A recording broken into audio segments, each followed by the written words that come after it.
यानंतर आदरणीय मी मालेगाव महानगरपालिकेच्या माजी नगरसेविका आणि शिवसेनेमध्ये जे आता दाखल झालेले आहेत अशा आदरणीय सौ पूनमताई साळवे यांनी आपले मनोगत व्यक्त करावं।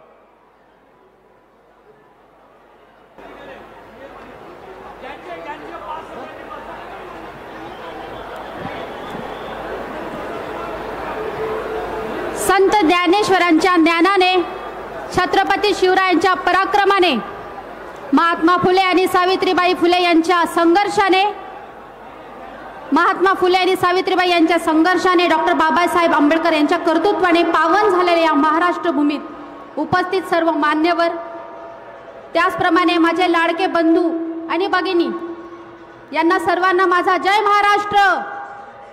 भगवा तिलक है माथे पे, हिंदू मेरा नाम है, मन में भगवा तन में भगवा, मुंह में प्रभु श्री राम है। बोलो प्रभु श्री रामचंद्र की, बोलो बजरंग बली की। हर हर हर हर। छत्रपती शिवराय जेव्हा लढाई करत होते तेव्हा ते हर हर महादेवाचा नारा करायचे आणि आपली लढाई अवघ्या 3 दिवसावर येऊन ठेपलेली आहे, तर आपल्याला हा नारा देणं खूप गरजेचं आहे। माझ्या लाडक्या बहिणी इथे उपस्थित आहेत आणि आमचा लाडका भाऊ जेव्हा येतो तेव्हा आम्हा सर्व महिला भगिनी आम्ही त्याच्या वाटेकडे आस लावून बघत असतो की कधी येईल माझा भाऊ।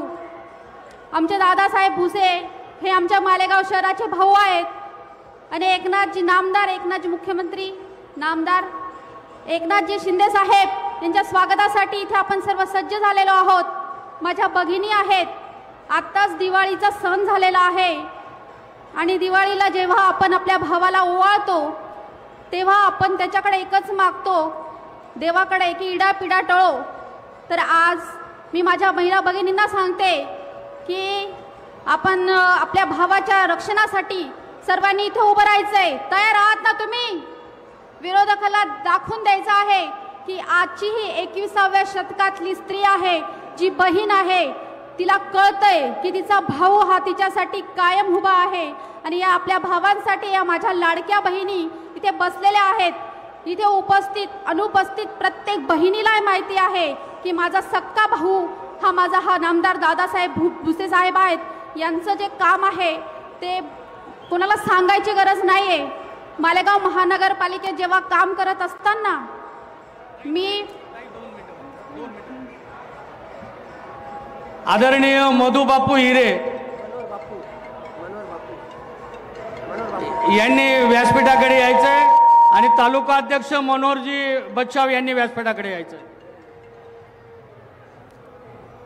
महानगरपालिकेत काम करत असताना प्रत्येक महिला भगिनींना माहिती आहे की जेव्हा जी वेळ असते आपल्याला, जेव्हा एक आई एक जन्म देत असते त्यावेळी ती स्थिती काय असते। माझे पुरुष बंधू असतील, माझे पिता सन्मान इथे सगळे बसलेले माझे उपस्थित वयस्कर मंडळी असतील, मंचावर असलेले माझे सर्व बंधू असतील, प्रत्येकाला ही जाणीव असते की त्याची मुलगी, त्याची पत्नी जेव्हा मृत्यूच्या दारात उभी असते आणि त्यावेळी ती जन्म देत असते एका बाळाला, तर त्या बाळाला जन्म देताना तिला असंख्य वेदना सहन कराव्या लागतात आणि ही वेदना लक्षात घेऊन माननीय नामदार दादासाहेब भुसे यांनी सावित्रीबाई फुले जे 100 खाटांचं जे रुग्णालय त्यांनी आपल्यासाठी खुलं करून दिलेलं आहे।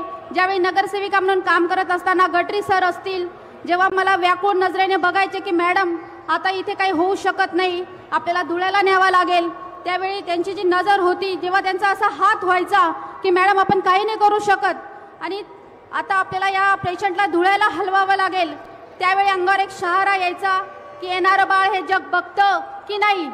आणि हे येणारं बाळाचा तो यायचा तो क्षण आणि तो धुळ्यापर्यंत पोहोचण्याचा क्षण, याची तळमळ दादासाहेबांनी ओळखली आणि आपल्यासाठी एवढा मोठा महिला व बाल रुग्णालय त्यांनी स्थापन केलं। त्यासाठी एकदा महिलांकडनं जोरात टाळ्या झाल्या पाहिजेत।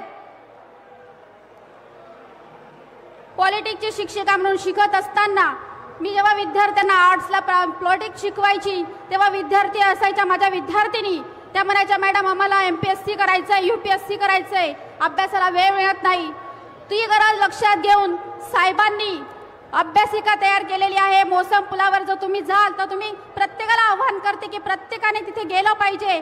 बघितलं पाहिजे की सरस काळाची गरज ओळखून जो असतो तोच हा जाणता राजा असतो आणि हा जाणता राजा हे आपले दादासाहेब भुसे आहेत, ही सांगायची वेगळी गरज नाहीये। आदमी ना पद से बड़ा होता है ना आदमी कद से बड़ा होता है, जो आदमी मुसीबतों में खड़ा होता है वही आदमी सबसे बड़ा होता है।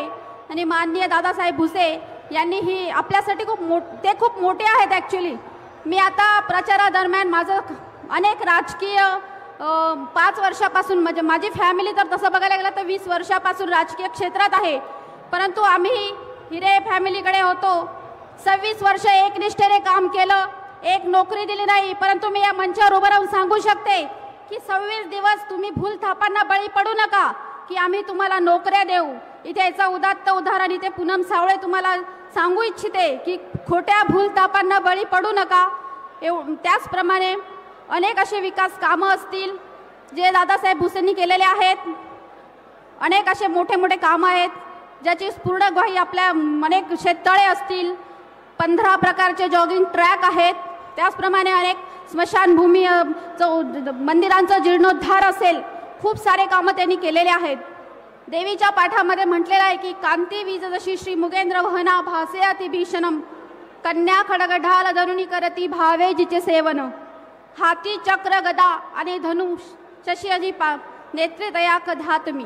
जेव्हा चंडमुंड असतात आणि त्यांचा वध होत असतो, त्यांचा वध करायचा असेल तर सर्व देव्यांनी त्यावेळी शस्त्र घेतले, शंख घेतले, चक्र घेतले, गदा घेतले, पण आपल्या महिला भगिनींना मी एकच सांगेल की आपलं 21व्या शतकातल्या स्त्रीचं एकच शस्त्र आहे, तर ते शस्त्र म्हणजे धनुष्यबाणाचं बटन दाबून आपण दाखवून द्यायचं विरोधी पक्षाला की आम्ही दुर्गेचं रूप आहोत। आम्ही सर्वांना दाखवून देऊ की चंडमुंडाचा वध करायला आम्ही सज्ज झालेलो आहोत, आम्हाला चंडमुंडाचा वध करायचा आहे। इथे माझ्या लाडक्या भगिनींना वाटत असेल की आता बंधूंना वाटत असेल, परंतु स्वर्गीय प्रमोदजी महाजन यांचं एकदा भाषणात मी ऐकलं होतं की स्वर्गीय बाळासाहेब ठाकरे यांची जी सभा असायच्या शिवाजी पार्क मधल्या, तर त्या सभा या खूप आपली जी शिवसेना आहे ती वयाने जरी वृद्ध असेल, अनुभवांनी मोठी आहे, परंतु त्यांची तळमळ ही 25 वर्षाच्या तरुणाच्या अंगाची सळसळ असेल, ते सळसळणारं रक्त मला आज इथे दिसत आहे। म्हणून माझ्या लाडक्या भावांनी एकदा टाळ्या वाजवायच्या आहेत की स्वर्गीय बाळासाहेब ठाकरेंची आज पुण्यतिथी आहे, त्यांना विनम्र अभिवादन करते। सर्व वक्ते इथे उपस्थित आहेत, सर्वांना बोलायचं आहे। शेवटी एवढंच सांगते, इसको कोई गिरा नहीं सकता, इसको कोई गिरा नहीं सकता जो ठोकरों से खड़ा है। विरोधकांना एकच सांगू शकते की आप कुत्ता पालो या बिल्ली पालो या शेर पालो, मगर एक गलत फहमी मत पालो कि जीतेंगे आप, जीतेंगे तो हम। जय महाराष्ट्र, जय महाराष्ट्र।